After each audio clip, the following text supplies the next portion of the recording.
piano people! In today's tutorial, I'm going to show you how to avoid the 3 chord mistakes that most piano players make, even if you think you're not making them. If you can avoid these chord mistakes, it's going to make your chords sound much more even and beautiful. Make sure you stick around until the end of the video because I'm not just going to share the mistakes with you. I'm also going to give you solutions for these mistakes to ensure that you have success with chords. To demonstrate the mistakes we're going to talk about, I'm going to be using the famous Chopin Prelude in E minor with the even more famous difficult left hand that's filled with chords. If you're new to the channel, hello, I'm Ashley from Ashley Young Music Studio, and you are about to learn how to practice a whole lot smarter, not harder. Let's dive in. The first chord mistake that most piano players make that I want to show you how to avoid is choosing fingering that doesn't work. Fingering can be complicated because there's always the question of what fingering is going to ensure the most success when it comes to playing the piece from beginning to end beautifully and musically. And when it comes to chords, it becomes a little bit more complicated because you are playing multiple fingers at the same time. And so when it comes to fingering for chords, I want you to keep a few things in mind. The first and most important thing is that you always want to pay attention to what comes before and what comes after.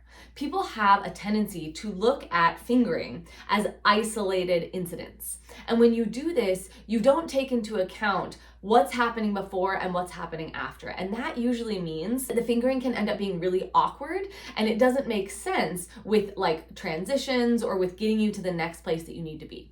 So for example, if we take a look at the Chopin Prelude in E minor, even just the first 2 measures, you can see that on my score, the chord in the first measure is recommended to be played with 1, 2, 4. Now, if we're just looking at that very first measure, then you might think to yourself, 1, 2, 4, that doesn't make any sense. Why wouldn't I just use 1, 3, 5?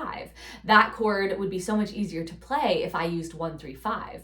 But if you look ahead to the next chord in the next measure, you'll see that the bottom 2 notes are moving down. And this means that if you use 1, 3, 5 in the first measure, then switching the 1, 3, 5 to the next chord in the next measure is going to be a little bit more of an awkward transition.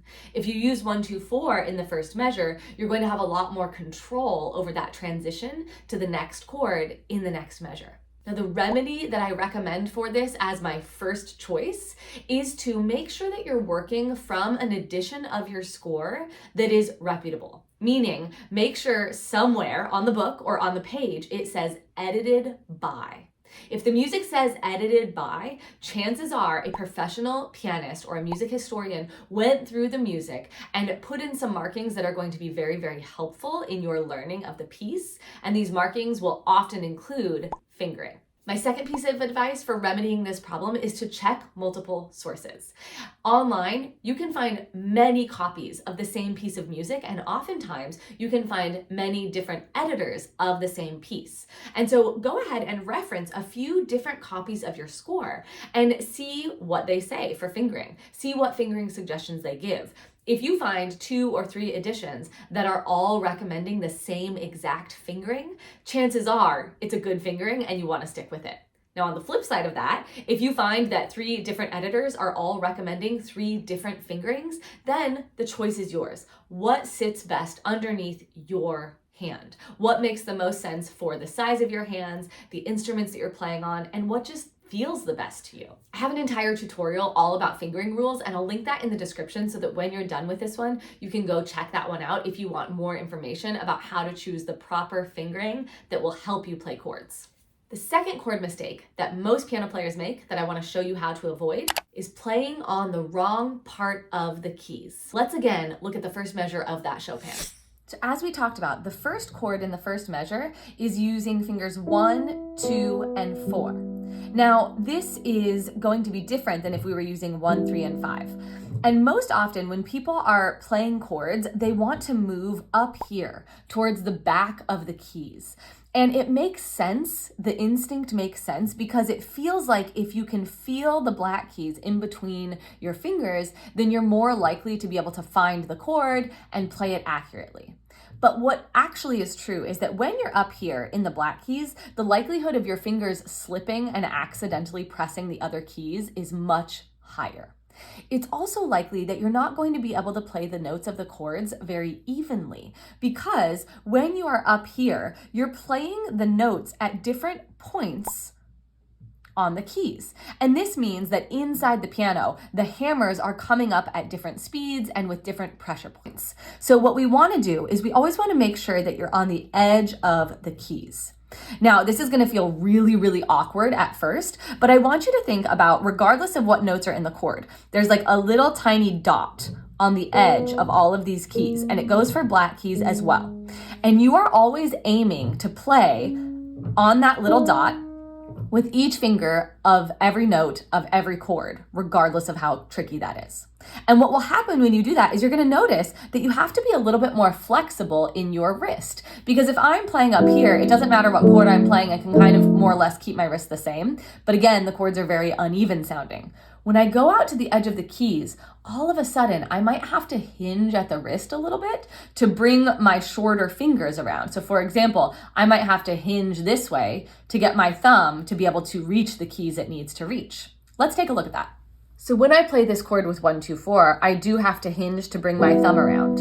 And I have to tuck my second finger way, way, way back to be able to play on the edge of the key, because naturally my second finger wants to go up here. But again, we want to be playing at the same point of every key, because that's going to ensure that I can play every note at the same time. Now, if we look at the second measure, second chord, my shape is different, right? Because my third finger naturally wants to be way up here, my pinky naturally wants to be flat, and so does my thumb. But again, we're gonna pull everything out to the edge of the keys as much as possible so that all of the notes can go down at the same time. It's likely going to feel really odd at first when you try to play on the edge of the keys like that, but it's going to set you up for proper technique, and it's going to set you up to be able to play all of the notes at the same time with a lot more ease and freedom.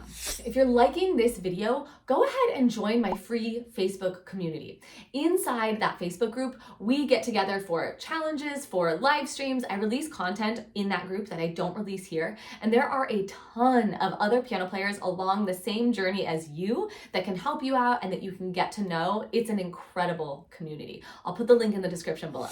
The third chord mistake that most piano players make that I want to make sure that you avoid is reading note by note instead of reading patterns. When you look at a piece of music, it doesn't matter what genre it is, it doesn't matter what level the piece of music is.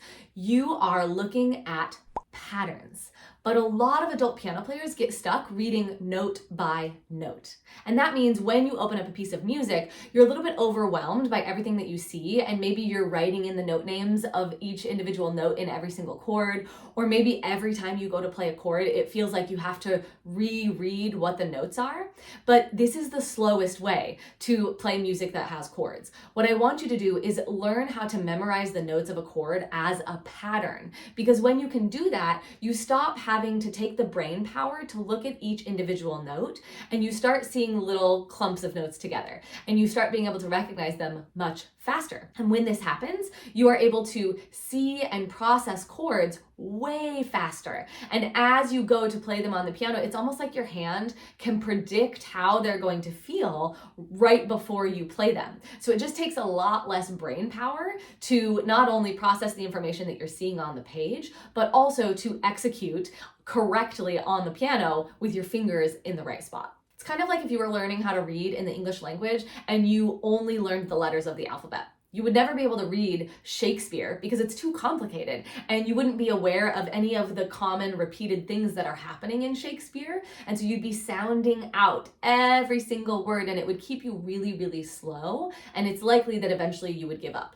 But if you wanted to get more fluent at reading English and you wanted to be able to master reading Shakespeare without so much trouble, you would start to recognize sight words. You would start to recognize like TH and the sound that that makes, and CH and the sound that that makes. And it's the same thing with music. You have to move beyond memorizing the note names and start to memorize intervals and chords and things like that. Now, I go a lot deeper into this topic in a free class that I taught a couple of months ago called Speed Reader. And if you want to grab the replay from that class, I highly suggest you do. I cover a lot more on this topic, and people walk away from that class with a ton of new information about how to process music way faster. I'm gonna link to that replay of Speed Reader on the end screen here. And I also have another video that's all about how to make your left hand sound better. And I use this Chopin prelude from this video as an example. And so it's a really great tutorial on how to get your chords to sound really, really good once you follow the steps from this video and make sure that you're not making any of the common mistakes. So you can grab that replay of Speed Reader and you can check out that video right here on the end screen. Happy practicing.